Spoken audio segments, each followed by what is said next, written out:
और कमाल की बात यह है, हमको मालूम है कि भाई आप किसी शहर में चले जाओ, किसी देश में चले जाओ, उसी शहर और उसी देश के लोग एक ही बात बोल रहे हैं, हमारे यहाँ रोजगार नहीं है।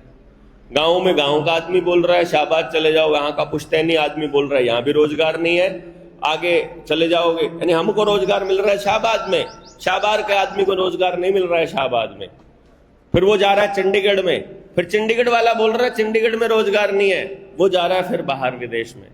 हर व्यक्ति जा रहा है, और जहां वो जा रहे हैं, अगर आपके बच्चे विदेशों में पढ़ते होंगे उनसे पूछना, कनाडा में स्टूडेंट्स हड़ताल कर रहे हैं कि रोजगार नहीं है, अमेरिका में स्टूडेंट्स हड़ताल कर रहे हैं कि रोजगार नहीं है।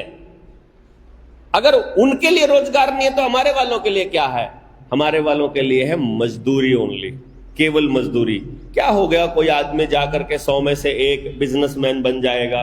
क्या हो गया कोई और काम चालू कर देगा? वरना मजदूरी तो कर रहा है। अब उनको विस्थापित करना है। विस्थापित करने के लिए जरूरी है कि आप सब लोगों को अपना गांव बुरा लगना चाहिए।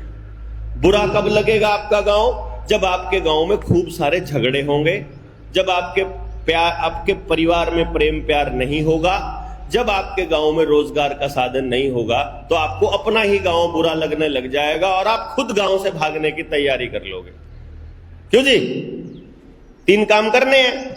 अब इनको परिवार कैसे तोड़ना है और समाज कैसे तोड़ना है, इसको समझिए। परिवार तोड़ने के लिए महिलाओं को ऐसे ऐसे कानून बना के दे देंगे कि झगड़ा था पति पत्नी का और उसने लपेट दिया उसका जेठ भी, उसका ससुर भी, उसकी सास भी, और जेल में पड़े हैं पिछले 5 साल से। क्यों जी? ऐसे केस देखे होंगे ना कि दहेज का लगा दिया केस और वो पड़े हैं सास ससुर और पूरा परिवार जेल के अंदर, देखे होंगे। अब वो परिवार तो दोबारा जुड़ नहीं पाएगा।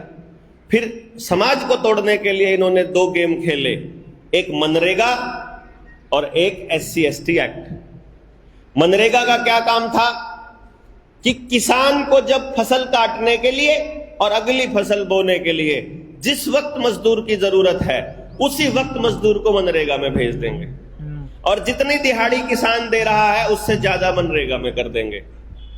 तो किसान उसके घर जा रहा है, कह रहा है कि यार आजा मेरे साथ में काम करने के लिए, वो कह रहा है कि नहीं मेरे पास टाइम नहीं है। अब जैसे ही किसान की फसल कट जाती है और अगली फसल बो लेता है, अब किसान क्या करेगा? जब उसे गांव में मजदूर नहीं मिलेगा तो वो या तो दूसरे प्रदेश से बुलाएगा सस्ते मजदूर, है ना, बिहार से लेके आएगा, या फिर वो मशीन से करेगा। वो मशीन से जब कर लेगा, मशीन से करने के बाद में अब वो जब खाली हो जाएगा तो तभी मनरेगा भी खत्म हो जाएगा। अब वो भी खाली है, वो भी खाली है।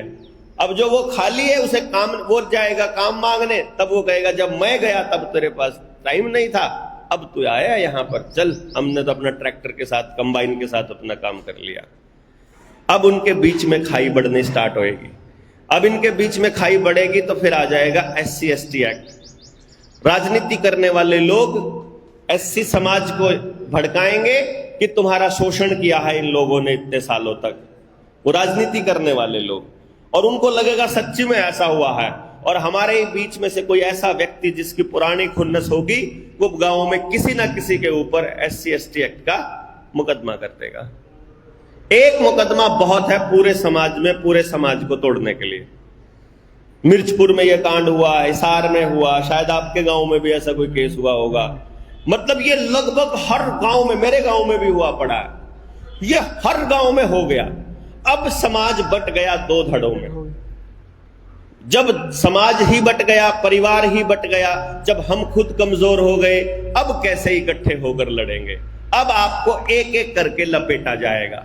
किसानों के लिए अलग कानून आ जाएगा, बिजली के लिए अलग कानून आ जाएगा, घर तोड़ने के लिए अलग आदेश आ जाएंगे, बच्चों के ऊपर लठ मारने का अलग आ जाएगा, इधर से पेपर लीक हो जाएंगे, इधर से दूसरे और चीजें आ जाएंगी, दुकानदारों के लिए GST आ जाएगा, इधर से नोटबंदी हो जाएगी, इधर से लॉकडाउन लग जाएगा, इधर से वैक्सीन लगाकर शरीर खराब कर देंगे, इधर से डॉक्टर बच्चियों को बांझ कर देंगे, इधर से सब काम करके पैरेलल। अब आप एक दूसरे के साथ लड़ोगे ही नहीं, मतलब एक दूसरे के साथ खड़े होकर दुश्मन से लड़ोगे ही नहीं। गलत की सही है? इसीलिए कल का पैदा हुआ DC हमारे गांव में हमारे घर तोड़ने का, आदेश दे देगा। या जज जो 70 साल पुराना है, जो 80 साल पुराना है, जो 200 साल पुराना है, वो कितने ही साल पुराना हो, हरामी हमसे तो नया ही है, गांव तो 500 साल पुराना है। नहीं समझे आप?